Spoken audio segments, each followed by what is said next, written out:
For yearly, it's very small for monthly, it's below 5%. But of course, if you go to hourly or 15 minutes resolution, this is increasing a lot.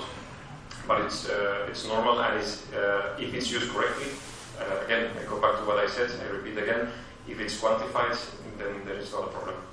So the most important here is to extend this network of trusted reference stations so that we can continue to characterize this, and Greece will be a great country to be added here. So I'm open here asking also if anyone knows or have access to this data, we're happy to include it. As I said, we recently added Italian sites, and we will be happy to add some sites in Greece so that we can also extend such map for the Greek region.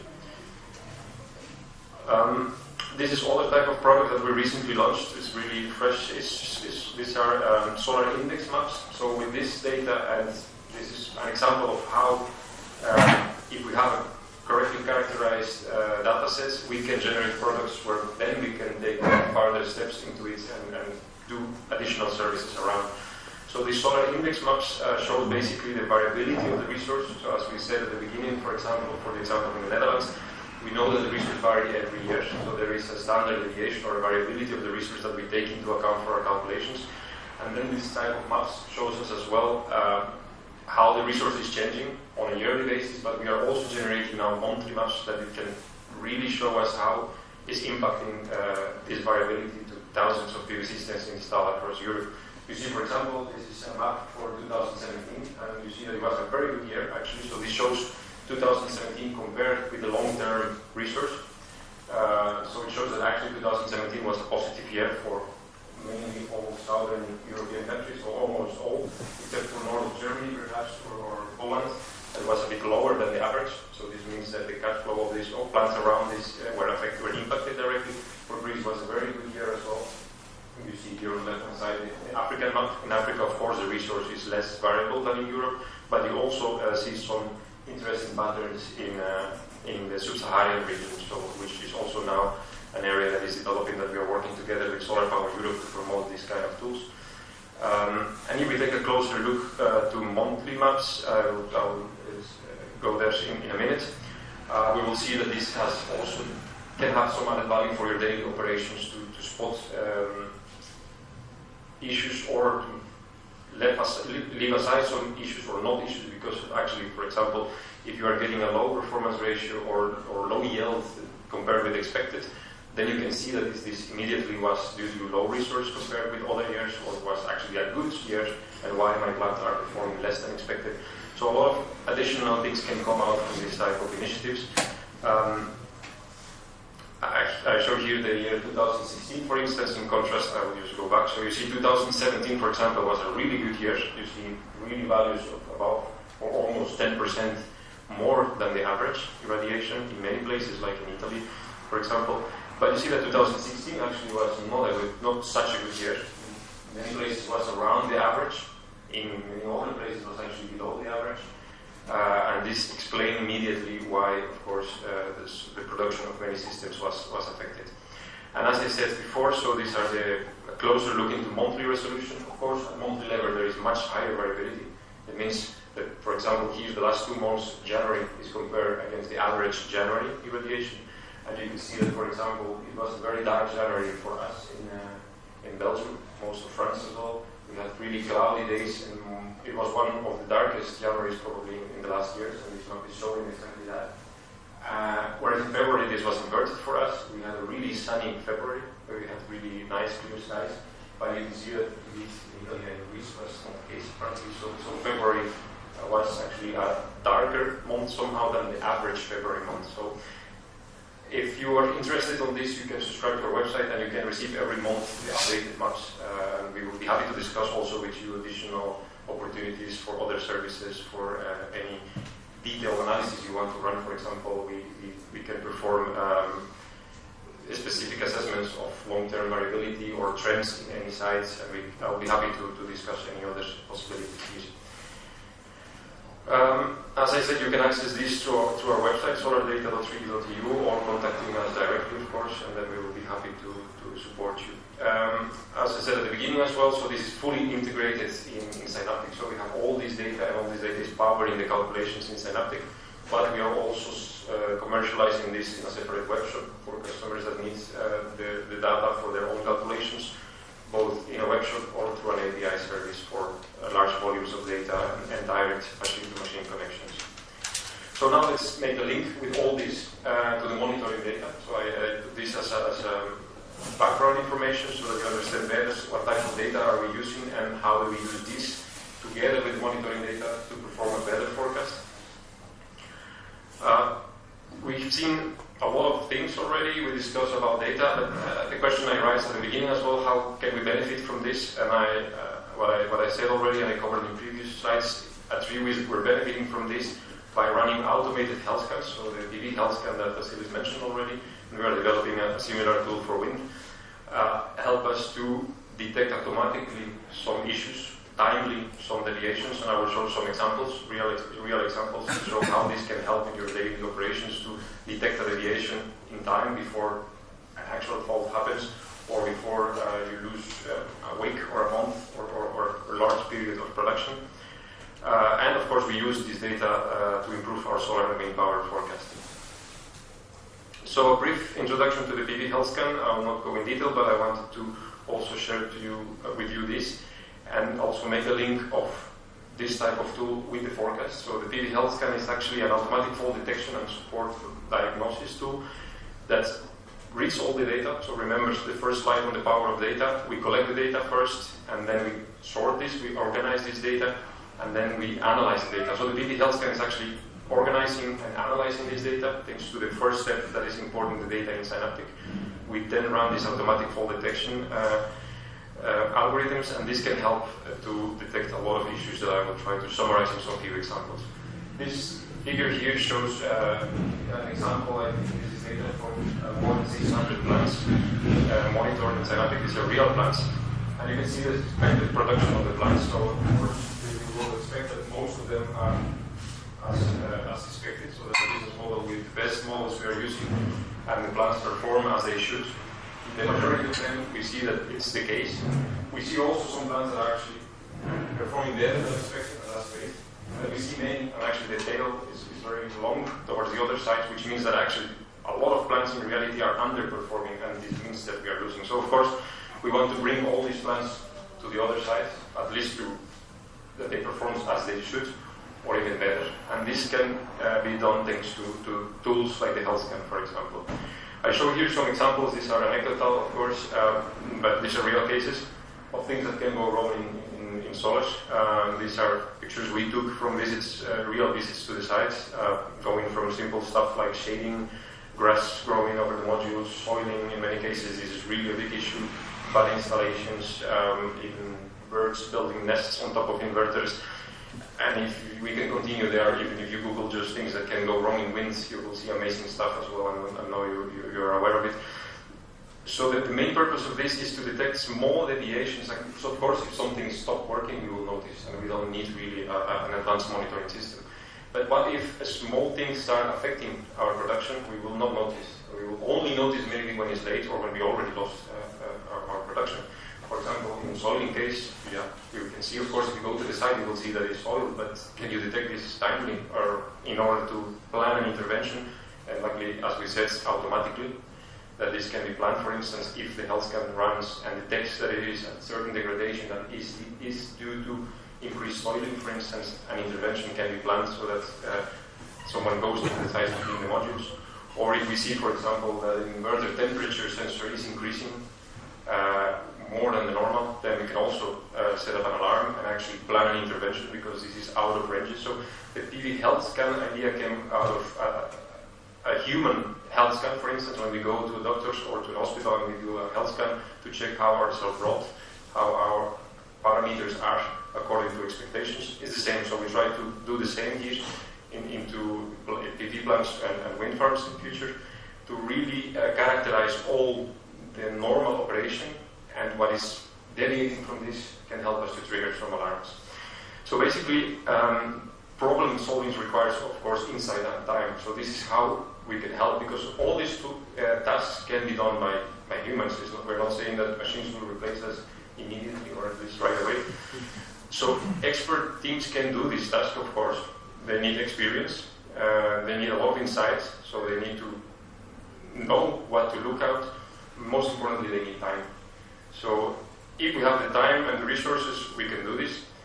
But time today is an issue. So we all are busy doing other things, and luckily we will have some automatic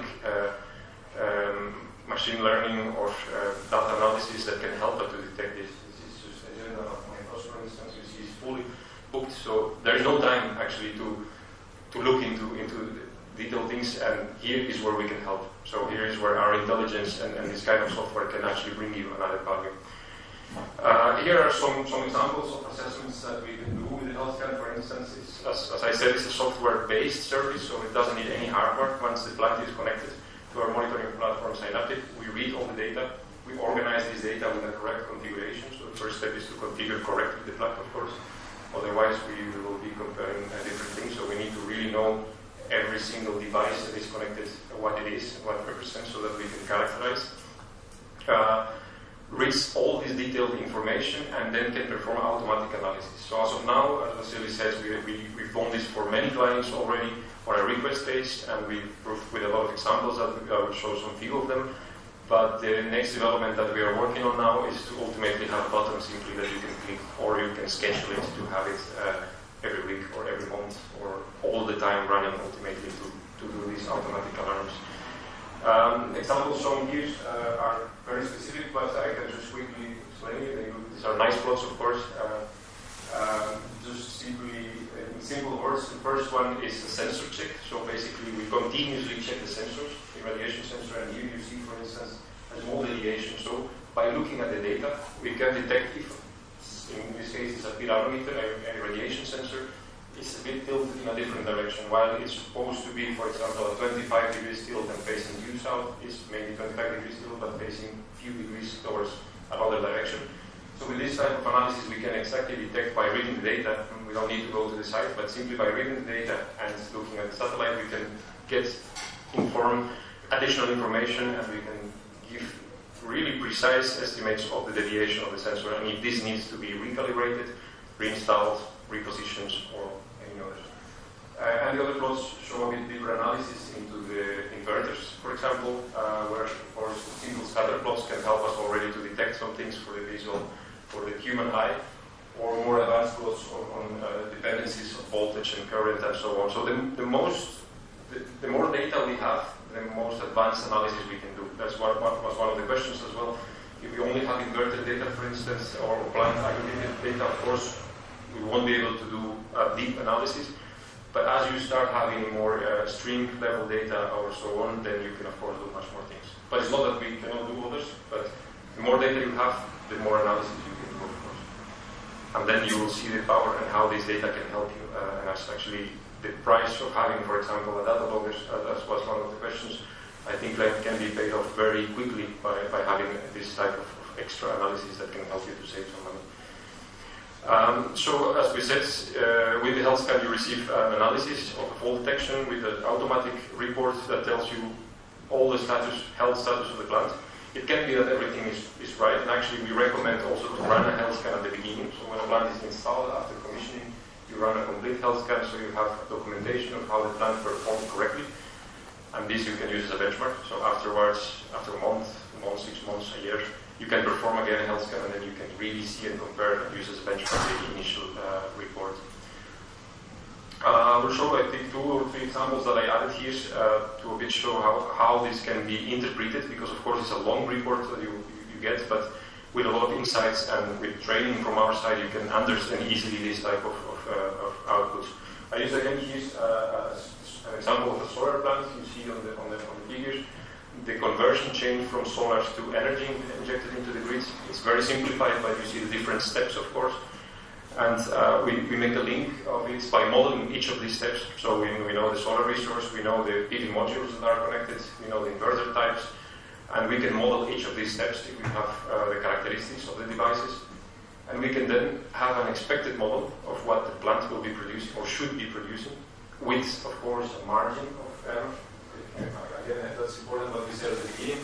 if we correctly characterize the models, we know what is the expected range of errors, which is always the case, even if you use there is no perfect measurement, so there is always an uncertain margin. But then you can easily know if something is going wrong, is going outside this margin, then you can easily spot it and trigger an alarm. So for example, here there is an expected high loss in DC current. So you go one step further, and the question is of course why? Why is this additional DC current happening?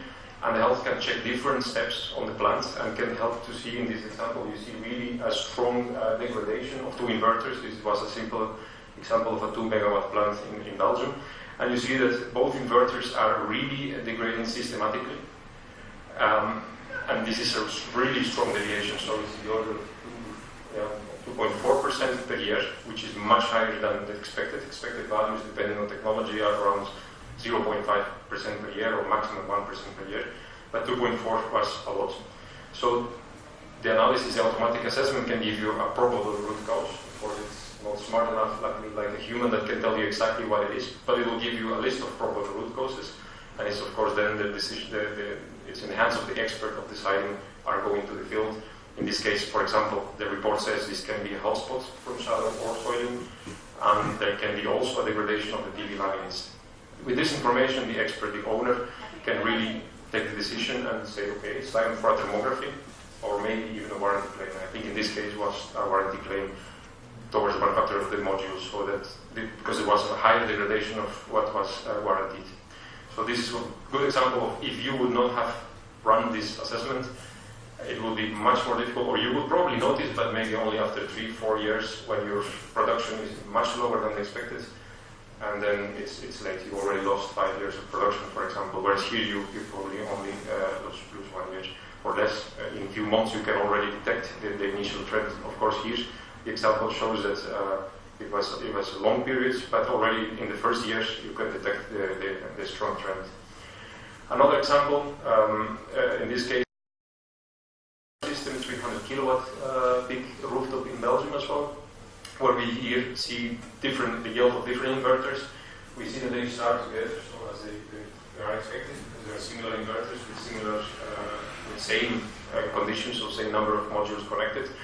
But at some moment in time, they start deviating. So you see the orange line actually starts underproducing, whereas the other two inverters continue to produce in a very similar, which is expected, of course. This strong deviation was not detected in this case again, so when we run the health scan, when the customer asks us and says something is going wrong with the plant, we figured out, of course, that there was this issue. But the example is that it's showing here that one of the inverters was systematically underperforming, but more than 10%, I think it was 11% too low. So during many months, the production of this was 11% lower, so that's really, you can do the calculation in euros, how much was the impact of it. And then the root cause was simple. Two strings were damaged or disconnected at a junction box, and we can see immediately this from the data. So the problem was not detected before. That's an issue, of course. If the baby health scan would have been working, maybe, of course, the owner would have detected this much faster, and this 11% during 10 months, almost a year, would have been avoided. So basically, again, to summarize, we start from the data collection, of course, the analysis, as we said, the fault detection. So once we spot a fault, then we do the full diagnosis and give a list of possible root causes that at the end are given to the owner for actions that at some moment can, of course, be automated or triggered directly with some alarms for interventions if needed. There are many different analyses. I don't have time and I will go in detail, but basically we check all standard KPIs, performance losses according to warranties or module degradation and many others that are defined. As Vasilis also says, they are continuously increasing, so we are developing new and new indicators with the knowledge we gain. This ultimately, of course, allows faster and easier fault detection and, as I said, to decrease the losses at maximum. As we said, this is available through SynaptiQ because we have access to the data and we provide also now as an advisory service. But at some moments, as we said, we want to have it integrated fully in a button that we can run it and automate it. So now that we saw these two things, the monitoring and how can we actually learn from the data and run some models, We also saw the historical and new real-time resource data. We combine these two, as I said at the beginning, in order to provide better forecasting in combination with the numerical weather prediction models that by themselves are not so good enough to really provide added value for today's needs. So real-time power forecasting tools are needed in today's reality. Here we show an animation of another project. We worked together with Solar Power Europe, where we developed a solar power life map. So basically, this map shows the actual production of PV plants across Europe.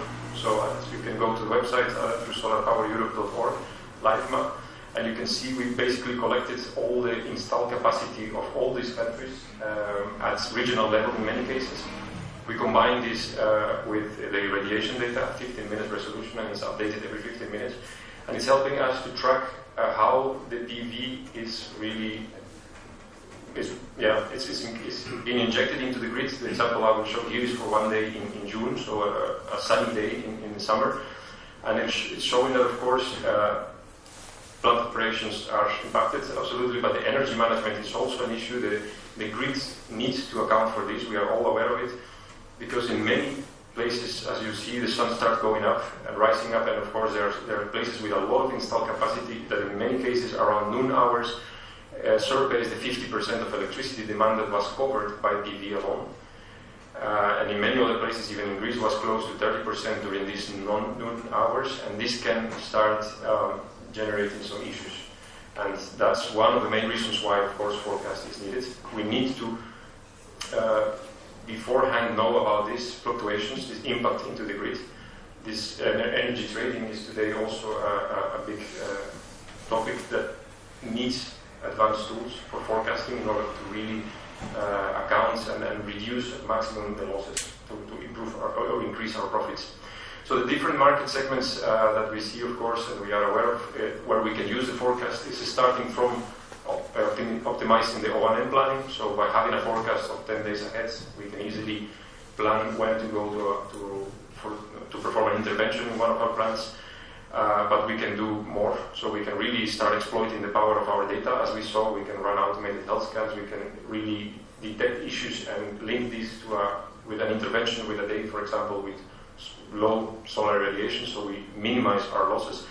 Or we go one step further, of course, as we said, and as I showed in the previous slide, getting our best price for our energy in the market. So if we are trading the energy in the market or avoiding penalties, that is also becoming very common in many countries, that if you don't provide a precise forecast, you get penalties for over or under predictions.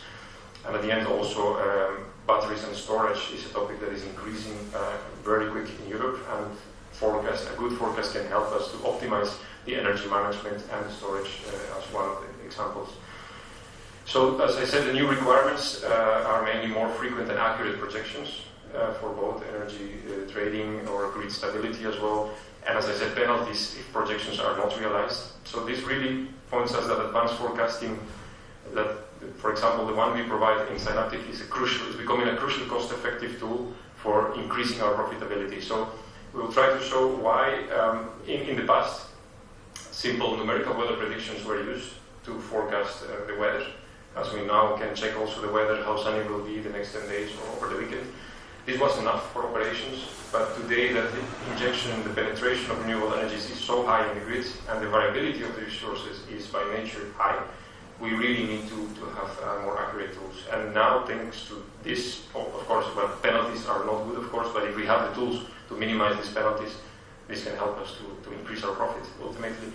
And we can also take most of our energy if we have an electric car at home, or if we have battery storage or whatever. You can use better energy if you have an accurate projection of the expected production. So all these challenges, of course, it's one of the main challenges, as I mentioned at the beginning, is that there are very different weather and local conditions in every region. So R&D continues to improve forecasting techniques. As I said, I come myself from the R&D departments. We are involved in many research projects where we are together with other companies around Europe and expanding. We are really looking into how to improve these models. But the ultimate message and what the lesson learned is basically that advanced tools are needed. It's not only a numerical weather prediction that will do all the job. but we really need to combine different techniques. In the next slide, I show a summary of the different sources to provide a forecast, starting from the top, where we have the numerical weather prediction models that are models that predict for the entire world. This, for example, GFS, what you mentioned, or SynaptiQ, or regional forecasts, but these are typically numerical models that predict the resource in large areas. We're talking about hundreds of kilometers, or sometimes the entire world, of course. But then we have different models that help us to go deeper and to lower scale and in spatial resolution, all the way up to pinpoint, and also increasing the temporal resolution of the excitement. So going from days ahead is one thing for a region. It's not the same as going few minutes or seconds ahead for a pinpoint location, PV plant or a wind farm. So there are different techniques, and ultimately everything comes to the time series models. So the only and best tool that you can have is analyzing the actual production for such a low scale on a pinpoint location and for a few seconds or minutes resolution. The best models today are a combination of the numerical weather prediction and time series models. And there are others in between, of course. So in the case of solar, we have cloud motion vectors that we use satellites to predict in the near few hours ahead, so 4 to 6 hours, how clouds are moving, so we can detect timely. Or we can go one step deeper, that is also in many research projects is being analyzed at the moment, the so-called cloud motion sky imagers, that literally cameras looking at the sky to see how the clouds are moving, and to detect patterns and correct the forecast on this. So all these tools go with the same goal at the end, is to improve the forecast in very short-term periods. So we're talking from intraday updates, from a few hours ahead, up to 6 hours ahead maximum. So the performance forecast is strongly affected by the time horizon. So it's not the same, as I just said, forecasting 10 days ahead, 1 day ahead, or 2 hours ahead. It's harder, of course, to forecast. The longer the period is, it's much harder. We don't know. We can better predict what will happen in the next hours than what will happen in 10 days. Local weather conditions play a big role, of course. It's not the same forecasting the solar radiation here in Greece that in Belgium or in the UK, where the variability is so big. And clouds can move very quickly with strong winds. Or in the case of wind, where the terrain is complex, it's not the same at all forecasting a wind in Netherlands or in Belgium, where it's mostly flat, than in mountainous regions where you can have suddenly effects of the terrain. The geographic scope plays a big role as well. So if you are focusing on large areas, or you're focusing really in one point, or even going, as in one of the research projects we were recently involved, at turbine level forecasting. So if you're really providing forecast for each turbine in the plant, that's also a big challenge. And of course, the data availability, so the monitoring data availability. So if we have this monitoring data here, making the link again, we can correct and we can account for many of these other issues that the models cannot see, because a numerical weather prediction model, even a roughness terrain model, will not be able to see some site-specific conditions as well as the plant is actually seeing it. So taking the actual production of the plant can help to correct for many of these issues. But the plant needs to, the data needs to be correct, of course. So one, you need availability once you have the data. But if the data is wrong or the configuration was not properly set, at the end we actually may make a worse forecast instead of improving it. So data availability and correct data quality of the data is very, very important, because this will help us to adjust for the local conditions and ultimately our needs. Again, so I already mentioned this, but there are different needs, of course. For plant operations, we typically need day ahead or week ahead forecast, up to 10 days, for example, to plan and choose a day where, for example, the solar radiation will be so low that my losses will be minimized, so I better schedule an intervention that day. I should this day where the radiation will be much higher and I will have much more losses. Or on the contrary, if you want to run some tests and you need conditions with high radiation, for instance, because you need to measure some things with a threshold, then you can also choose a day where you have high radiation instead of going to the site and actually figuring out that by the time you arrive it's cloudy and you cannot do the tests anymore. The next, of course, is the most interesting to generate more profit is the energy trading that is becoming more popular today. For this, the day ahead is typically needed, and today the intraday is even becoming more and more important for the energy trading. So this means 24 hours ahead and even a few hours ahead corrections during the day.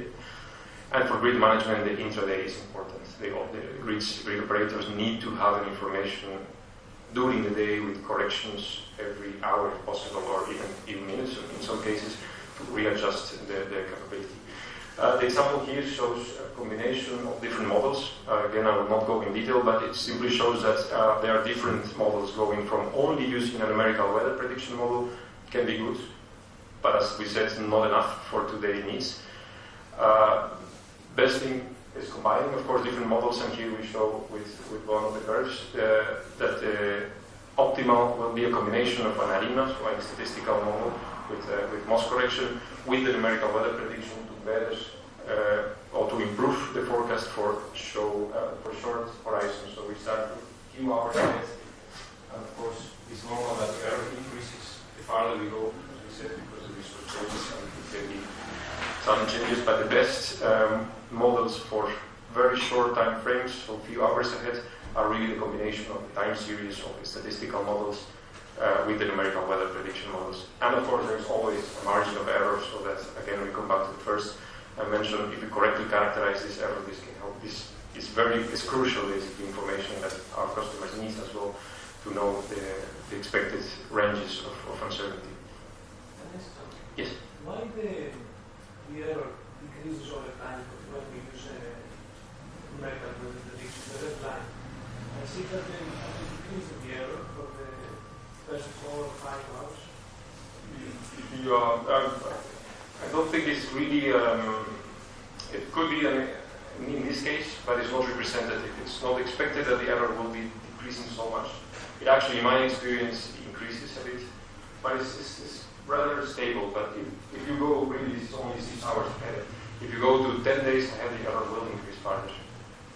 Yes, I understand, but I would expect that it would increase even less from the very beginning. I mean, if you forecast the further forecast, you expect if you forecast for the next hour, for the next 2 hours, you expect to be more accurate than 6 hours. In this example, if I'm not wrong, we take also the nearest or the most recent run of the numerical weather prediction. So also that's crucial. If you only use one run from midnight, for example, it's not the same if you use the run from noon. So the example here is it was probably a case where it was corrected with the latest run of the forecast, where you have, of course, a better prediction for the next hours. But again, in many cases, this can be, as you said, in my experience, is the same, that this increases rapidly in a few hours. It depends on the location again. So this site, if it was, for example, if the next 6 hours are clear sky, probably the model will have a very good accuracy. And maybe this is the case. I don't remember exactly where I would take this. But if you take a clear sky, the error of the forecast is very low, is the lowest. But if suddenly you have cloudy conditions, the error increases drastically. So we come again to wrap up everything. We started with the big data. I show you the different steps of what we do with this big data. So basically we collect it, as we said. I'm just repeating that to summarize, and I want this to be taken as a message from my presentation. We do the analysis in SynaptiQ, so this is the added value that we can provide, because we have access to the data and we can perform deep analysis using the intelligence, using the state-of-the-art models. We can use self-learning techniques, so machine learning techniques that help really to save time, because while human can do this, but actually machine can do it much faster, so we can use this to adjust the models and ultimately improve the performance. So that's basically the path that we are following. We take SynaptiQ. You've seen in the previous presentation, we take the data from it, we run analysis, so we run, for example, the sensor check, we detect that something is wrong, we set an alarm, we learn that actually this is the actual operation of the plant, for example, and then we correct our models to have better than a simply blind forecast without any data. So what I said also at the beginning, this is fully integrated in SynaptiQ. So you have access directly as an additional indicator on the forecast, but we also started providing this as from last year as a standalone forecasting service through our API or through CSV or FTP, through email or FTP to other customers that need access to this data as well, and they have own solutions. But once again, and I want to stress this, because it's our experience, while we can provide these models for own tools, the best models and the best accuracy we can get is only if we get access to the real operation data. Because we will be doing a blind forecast for another, with the best, we will do our best of course, but you cannot beat the models that combine the actual production data with the training procedure with simply blind forecast. So having the access through SynaptiQ to the monitoring data allow us to run the most advanced algorithms and give the best results. So to conclude, we said we have worldwide coverage currently for solar and wind forecasting. We use a combination of different numerical weather prediction models. For example, we use, of course, GFS as a fallback, but our experience is that the accuracy of it is so bad, it's very low, very limited, but on the other hand, it's good because it allows us to deploy quickly a forecast, and if properly corrected and calibrated, can help as a backup. But we use SynaptiQ in combination with regional models. So we use, for example, the DWD model for Germany or even Europe. We use Meteo France models. So our experience in research projects show us that the best results are obtained by combining different models, not only using one. And it's a smart combination. So that's also something we learn, and our experience is helping on this. We can forecast a few hours ahead. As we saw, up to 10 days ahead at any resolution. Basically, the raw resolution is 15 minutes in solar because we have the satellite at 15 minute resolution, so we can correct it. But of course, if we have access to the monitoring data at higher resolution, then we can go down to that resolution to correct it in the forecast as well. We perform intraday updates. Again, here's a normal standard forecast will only have few intraday updates corresponding to the numerical weather prediction updates models. But as soon as we activate an advanced forecast, so a trained forecast, then the intraday updates can be really every hour or every 15 minutes. So as soon as we receive data, we use it to recalibrate the model and continuously provides multi-intraday updates. I said this already, so the forecast is fully integrated in SynaptiQ to exploit the best data. But if not, we can also provide it through FTP or email or directly through an API service as well, so it can be integrated in different applications. And in terms of output formats, well, this is flexible. So I just put here some examples. We typically use JSON or CSV format, but if it's outside SynaptiQ, if it's in SynaptiQ, it's always integrated, and you have the tools to visualize it immediately or to download this data. I included one final slide on the validation results, but I want to stress first on the forecast, because the first map I showed was for the solar research part. While for forecast it's much harder to extrapolate results. So these numbers here of mean absolute error for solar are in the order of 4 to 6%. It's what we observed for many research projects, benchmark exercises we did in different places across Europe. But my experience is, and that's really also what the industry knows, it really depends on region, as we said, on weather conditions, and as we said, ultimately on the data availability and quality to perform a good loss correction. So you can, if you have good data, you can go maybe even below the 4%. These values are, by the way, normalized to the installed capacity to have comparison. But if you have no data or wrong data, you can end up, of course, higher than 6% error, and this can increase drastically. And in the case of winds, mean absolute error values are slightly higher, of course, because it's hardest in many cases. But once again, I mean, in this case, it's even more important. The terrain effects, as I said at the beginning, really impacts the quality. And only by using a good MOS correction, you can decrease, and you can expect to have some ranges in the order of 6%, or you can even go lower. But it really depends on the site conditions and data availability that we have. So there are many variables. Don't extrapolate these numbers immediately, but it's to give an idea of a typical range that we can expect. Yes? Does this accuracy for wind forecasting account for complex terrain or flat terrain? Yes, the 9% was one complex terrain, I think, in Montenegro. I don't remember where was it, but it was a complex terrain, yes, where we observed really, and it was benchmarked with different forecast providers where we all struggle to do it better, but it's reality. So actually, only by having access to the data, we can decrease this. By doing it blindly, it even can go to, well, 13, 14%, depends on really. Have you tried any forecasts in Greece? We did some, not extensive validation, because we didn't do it, but we are open, as I said, to really collect. First thing to do a validation, we need to have the data that we can trust, because we will use it as a benchmark. So that's the first step. Once we have this data, then we can open a clear benchmark procedure, and we do the validation during a period of time that needs to be representative. So these values are calculated from at least a year. That can give us enough information to really. I know. So we're open to continue and to expand. Actually, something we are doing every day to expand the validation results to different areas. We have guessed. Either 6 to 9 is on power production or wind testing? Your power, yeah. Which time range? This was for day-ahead forecast. In intraday, we can reduce further from the 6%, we can go down to 4%.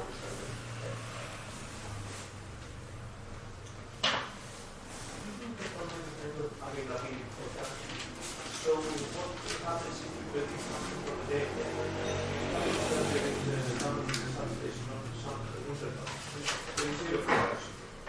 Have you corrected your figures from that, or this is the final figure? You might have cases like this, and the final result was 69. What you corrected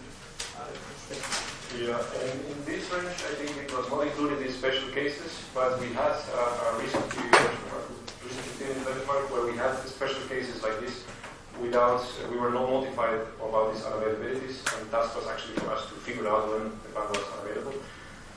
But we saw that it really helps, and we can come down to these levels if we have information on planned unavailability. So if you know that you will do an intervention, or you will have to curtail your energy because of restrictions of the grid operators, then if this information is administrated to us in time, then we can correct the forecast and the error reduced. If not, we will only detect it a bit later, but of course the error can go up and down. If the wind turbine is unavailable for the entire day, quickly by looking at the data, we will correct it and the error will be small.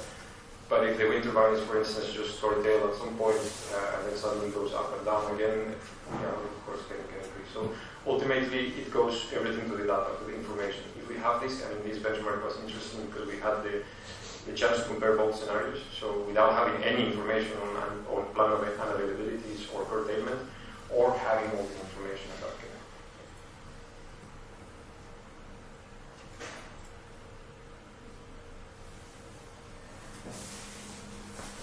I have concluded, so if you have any more questions. First of all, thank you. Questions? No, you go ahead. No, any questions, remarks, own experiences which are... Can I ask a question? Yeah. You mentioned about warranty claim at one point. Does that mean that your data is certified, therefore you can stand up in the court for legal disputes? In that case, it goes, of course, we will need to run an expertise report, so a consultant in this case, so we can do it to certify it. An automated report is probably not enough, but it's the first step to go for a warranty claim. So you will need an expert to certify that actually this is correct, but this can be easily proved. Yeah.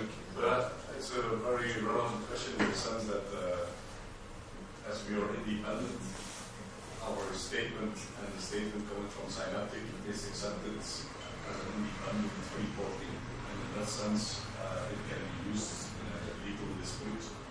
But in most cases, of course, if you go to a big player like Tesla's, you have their report and our report, and it doesn't match.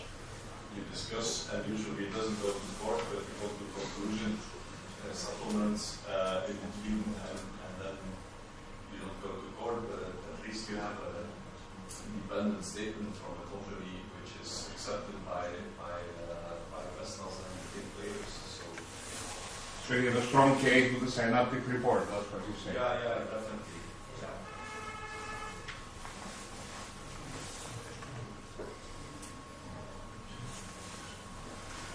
Any further comments, reactions from Greece or Norway?